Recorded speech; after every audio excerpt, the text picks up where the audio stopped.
মাত্র 300 রুপিজেরও কমে আমি করলাম মায়াপুর ট্রিপ। জানি বিশ্বাস হচ্ছে না, চলো তোমাদেরকে একটা বাজেট ফ্রেন্ডলি প্ল্যান করেই দিই। হাওড়া থেকে সকাল 8টায় কাটোয়া লোকালের ট্রেন ধরে নেমে পড়বে নবদ্বীপ ধাম, যার টিকিট কস্ট পড়বে মাত্র 25 টাকা।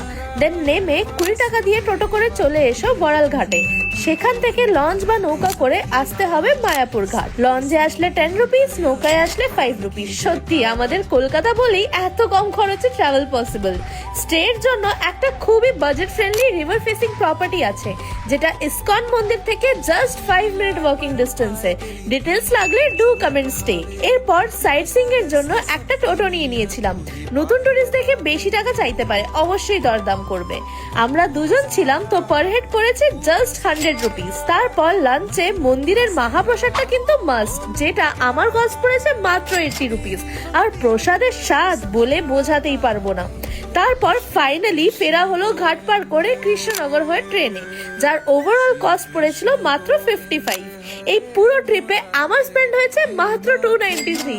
এরকম আরো ভালো ট্রিপসের প্ল্যানের জন্য অবশ্যই ফলো করো।